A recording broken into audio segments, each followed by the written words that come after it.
Dubai का नाम सुनते ही हमारे दिमाग में वहाँ की लग्जरी लाइफस्टाइल, ऊंची इमारतें, दुबई मॉल, आइलैंड सामने आ जाते हैं और हम सोचने लग जाते हैं कि यार दुबई जाना है। लेकिन क्या आपको पता है 1950 के पहले ये सिर्फ एक गांव हुआ करता था और यह एक बिल्कुल बंजर जगह, धूल भरी मिट्टी और बहुत ज्यादा गर्म, इनफैक्ट पानी तक भी नहीं था, चारों तरफ सिर्फ रेगिस्तान था। और आज ये एक ऐसी जगह बन गई है कि दुनिया की सारी जगहों को इसने पीछे छोड़ दिया है। जहां कभी पानी नहीं था, आज उस जगह पर हर साल 144 बिलियन इंपीरियल गैलन पानी आसानी से उपलब्ध कराया जाता है। और यहाँ पर आर्टिफिशियल आइलैंड्स है, इसी के साथ ही बड़े बड़े फव्वारे और नहरें तेजी से बह रही हैं। और जहाँ कभी रेतों के पहाड़ थे और आज वहाँ सुंदर, लंबी और चौड़ी सड़कें हैं। तो चलिए शुरू करते हैं। सबसे पहले आपको बताते हैं कि दुबई बसा कैसे। अगर मैप में देखेंगे तो भारत से वेस्ट की ओर जाएंगे तो आपको यूएई दिखेगा, यानी संयुक्त अरब अमीरात। इसे अलग अलग राज्यों के अलग अलग राजाओं ने मिलकर एक देश बसाया, जिसे यूएई कहा जाता है। इसमें 7 राज्य हैं, जिसका नाम Abu Dhabi, Dubai, Sharjah, Ajman, Umm Quwain, Fujairah और रसल खैमा है। लेकिन रसल खैमा कैसे यूएई का हिस्सा बना, इसके लिए वीडियो को एंड तक देखना मत भूलना। अब आप सोच रहे होंगे कि इनका राष्ट्रपति और प्रधानमंत्री कौन है। दरअसल जब यूएई का गठन हुआ तो 7 राज्यों ने मिलकर यह तय किया कि अबू धाबी का राजा हमेशा राष्ट्रपति रहेगा और दुबई का राजा हमेशा प्रधानमंत्री। अब आपके मन में भी ये चल रहा होगा कि इन्हें अमीरात क्यों बोला जाता है। दरअसल अमीरात एक ऐसा क्षेत्र है जिस पर अमीरों का शासन होता है। ये मुस्लिम दुनिया में राजाओं या उच्च पदाधिकारियों द्वारा इस्तेमाल की जाने वाली उपाधि है। सन 1833 में दुबई एक वीरान और बंजर शहर था। उस समय यहाँ पर बनी याज जनजाति, यानी कि संयुक्त अरब अमीरात में नाजदी मूल का एक जनजातीय संघ है। यहाँ इन लोगों ने आकर रहना शुरू किया। उस समय दुबई पर अबू धाबी का फुल कंट्रोल था और दुबई मछुआरों का गांव कहलाता था और वहाँ पर लोगों के पास मछली पकड़ने के अलावा और कोई काम नहीं था। 1833 से ही दुबई पर अल मखतूम वंश ने शासन किया। अल मखतूम ने अबू धाबी का समझौता तोड़ दिया और बिना विरोध के अबू धाबी के राजा शेख खलीफा बिन शखबूत अल नायन से दुबई को वापस ले लिया। दुबई उस समय मछली पकड़ने से ज्यादा मोती के कारोबार के लिए मशहूर हो गया, लेकिन तब तक भी दुबई को एक गांव के तौर पर ही जाना जाता था। 19वीं सदी में दुबई की स्थापना सईद बिन मखतूम बिन हशर अल मखतूम ने की, जो कभी अबू धाबी का हिस्सा हुआ करता था। उनकी मृत्यु के बाद 1958 में शेख राशिद बिन सईद अल मखतूम जब दुबई के शासक बने तो दुबई की किस्मत ही बदल गई। उन्होंने दुबई को एक गांव से एक चमचमाते हुए शहर में बदल दिया। जब शेख 1959 में यूरोप गए तो वहां के इंफ्रास्ट्रक्चर से बहुत प्रभावित हुए और उन्होंने ऐसा ही कुछ दुबई में करने का सोचा। दुबई को एक ट्रेडिंग, ट्रांसपोर्ट और फाइनेंस का हब बनाया। इसके बाद दुबई पूरी दुनिया में मशहूर हो गया। आपको बता दें कि फारस की खाड़ी, यानी कि अरेबियन गल्फ के दक्षिण पूर्वी तट पर दुबई स्थित है और उस समय यहाँ पर सिर्फ छोटी नाव ही रुक सकती थी। तब शेख ने इसे और गहरा और चौड़ा करवाया, जिससे बड़ी नाव और जहाज यहाँ पर रुक सके। इसके लिए उन्होंने सारा पैसा लगा दिया और उन्हें इसके लिए लोन भी लेना पड़ा और इस दौरान उन्हें आलोचनाओं का सामना भी करना पड़ा, लेकिन कोई भी उनकी योजनाओं को नहीं समझ पाया। इसके बाद दुबई में बड़े बड़े जहाज आने लगे और दुबई के आसपास का बाजार काफी अच्छा चलने लगा और उस समय दुबई का गोल्ड मार्केट निकल पड़ा। इसके बाद शेख राशिद ने दुबई में एयरपोर्ट, इलेक्ट्रिक लाइन, पोर्ट्स बनवाए और इंफ्रास्ट्रक्चर पर सारा पैसा लगा दिया। इसको लेकर उनका हर जगह मजाक भी बनाया जाने लगा। 1966 में दुबई में जब तेल मिला तो शेख को लगा कि देश की आर्थिक स्थिति में सुधार होगा, लेकिन पड़ोसी देशों के मुकाबले ये बहुत कम निकला। फिर शेख ने तेल से निकलने वाला पैसा इंफ्रास्ट्रक्चर पर ही लगा दिया, जो कि एक तरीके से काफी बड़ा रिस्क था। 1968 की शुरुआत में अंग्रेजों ने ट्रूशल स्टेट्स छोड़ दिया। अब आप सोच रहे होंगे कि ट्रूशल स्टेट्स क्या होता है। दरअसल 1853 में अंग्रेज पूरी दुनिया पर राज कर रहे थे और वो लंदन से बॉम्बे जाने के लिए शेकडॉम इलाके का इस्तेमाल करते थे, लेकिन अंग्रेजों के साथ इस इलाके में लूटपाट होती थी। तो अंग्रेजों ने इस शेकडॉम इलाके में, जिसमें दुबई और अबू धाबी शामिल थे। अब आप सोच रहे होंगे कि शेकडोम क्या है, तो बताते हैं। शेकडोम उसे कहा जाता था जिस पर राजा, यानी कि शेख, अपने अपने क्षेत्रों पर शासन करते थे और दुबई भी इन्हीं में से एक था। तो अंग्रेजों ने अबू धाबी और दुबई के राजा से बात करके युद्ध विराम समझौते पर हस्ताक्षर किए, जिसमें वो अंग्रेजों की सुरक्षा पर सहमत हुए ताकि उन्हें आगे किसी भी समस्या का सामना न करना पड़े।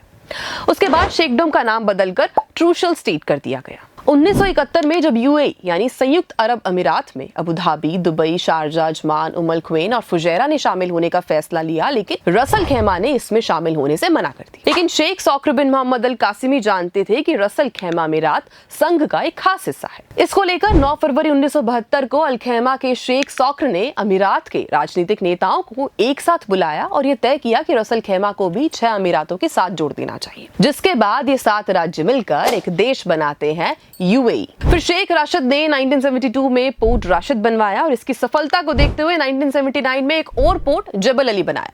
ये पूरे मिडिल ईस्ट का सबसे बड़ा बंदरगाह था।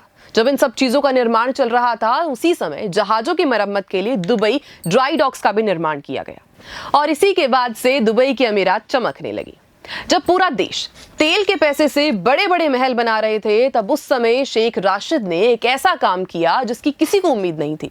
उन्होंने दुबई में कई सारे बंदरगाह बनवाकर तैयार किए और ऐलान किया कि दुबई का बंदरगाह जबल अली कमर्शियल फ्री जोन होगा। अब ध्यान दीजिएगा, कमर्शियल फ्री जोन, यानी यहां से गुजरने वाले जहाजों को टैक्स नहीं देना होगा, जिसमें इंपोर्ट एंड एक्सपोर्ट टैक्स और मैन्युफैक्चरिंग टैक्स तक किसी को नहीं देना होगा। शेख राशिद का एक कदम गेम चेंजर साबित हुआ। इसके बाद ये रूट सबका पसंदीदा बन गया और इसकी वजह से दुबई की 24% जीडीपी इससे आने लगी और दुबई को गांव से एक बड़ा शहर बनाने में मदद करने लगा। आपको जानकर हैरानी होगी कि उस समय कराची एयरपोर्ट पाकिस्तान का सबसे बड़ा व्यस्त एयरपोर्ट हुआ करता था।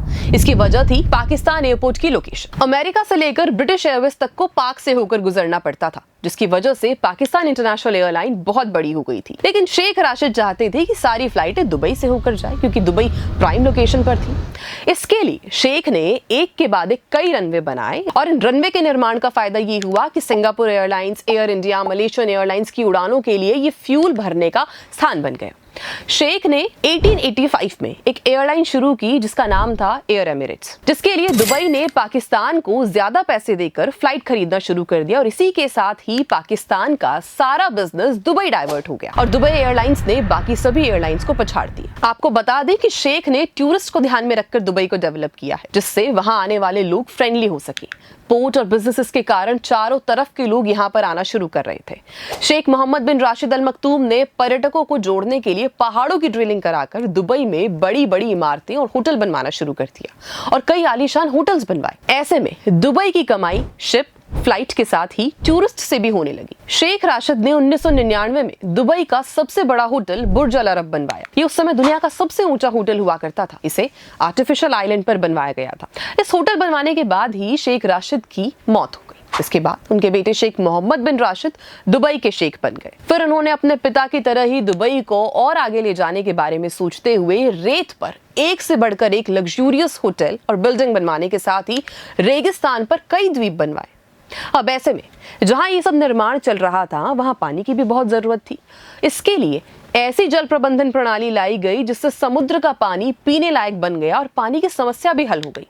बता दें कि प्रेजेंट टाइम में दुनिया की सबसे ऊंची बिल्डिंग बुर्ज खलीफा है। आज दुबई को टैक्स फ्री कर दिया गया, जिससे यहाँ की अर्थव्यवस्था और अधिक बढ़ गई। दुबई में 3 नवंबर 2023 तक 36.4 लाख की आबादी है, जिनमें से स्थायी अमीराती नागरिक केवल 3 लाख है। दुबई की इतनी खूबसूरती और सुविधाओं ने इसे पूरी दुनिया में एक फेवरेट प्लेस बना दिया है। दुबई में गोल्डन वीजा का भी कॉन्सेप्ट है। दुबई में गोल्डन वीजा उन व्यक्तियों को मिलता है जो दुबई की इकोनॉमी में कंट्रीब्यूट कर सकते हैं, जैसे इन्वेस्टर्स, प्रोफेशनल्स और स्पेशल कैपेबिलिटीज रखने वाले लोग। ये वीजा 10 साल के लिए होता है और आप इसे फर्दर रिन्यू भी करवा सकते हैं। ये वीजा धारक को परिवार को साथ लाने और दुबई में काम करने की स्वतंत्रता देता है। गोल्डन वीजा प्राप्त करने के लिए निवेशक हाई स्किल्स वाले प्रोफेशन और इंटरनेशनल आइडेंटिफाइड पर्सन इसके लिए एलिजिबल होते हैं। प्रॉपर्टी इन्वेस्टर जो दुबई में हाई प्राइस की प्रॉपर्टी में निवेश करते हैं, वो भी गोल्डन वीजा के लिए आवेदन कर सकते हैं। अब आपको जानकर हैरानी होगी कि अमीराती बिना कुछ किए ही करोड़पति बन जाते हैं और ये सारी सुविधाएं इसलिए दी जाती है क्योंकि वो चाहते हैं कि दुबई के नागरिक खुश रहें। अगर आप किसी निजी क्षेत्र में काम करते हैं तो आपको 1,50,000 रुपए का टॉपअप भी मिलता है। ऐसे में अगर आपके पास जमीन नहीं है तो आप सरकार से गुजारिश कर सकते हैं कि आपको जमीन चाहिए तो आपको जमीन भी मिल सकती है। दुबई के नागरिकों को कई तरह की नौकरी की प्राथमिकताएं और सब्सिडी मिलती है। एक अमीराती नागरिक बिना कुछ किए ही करोड़पति बन जाता है। ये सारी सुविधाएं इसलिए दी जाती है क्योंकि वो चाहते हैं कि दुबई के नागरिक खुश रहें, क्योंकि अगर नागरिक खुश नहीं है तो लोग लोकतंत्र के बारे में पूछना शुरू कर देते हैं। दुबई को ग्लोबल पावर सिटी इंडेक्स यानी कि GPCI 2024 में दुनिया के 8वें और मिडल ईस्ट के पहले स्थान पर रखा गया है। दुबई ने अपनी नीति और विकास से साबित कर दिया है कि वह दुनिया का एक बेहतरीन शहर बन चुका है। और आपको बता दें कि हाल ही में कई रिपोर्ट्स में यह दावा किया गया है कि दुबई आज लोगों की सबसे पहली प्रेफरेंस है जब बात लग्जूरियस लाइफस्टाइल, बिजनेस हब और इन्वेस्टमेंट की होती है। तो अगर आप भी दुबई में अपने सपनों का घर लेना चाहते हैं तो आपको माइस्टर रियल एस्टेट की टीम के पास जरूर जाना चाहिए।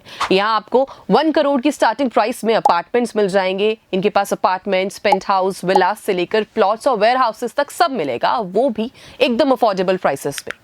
पूरी डिटेल्स मैंने कैप्शन में दे दी है। और हाँ, ऐसे ही और इन्फॉर्मेटिव वीडियोस के लिए रिपोर्ट भारत को सब्सक्राइब करना न भूलें।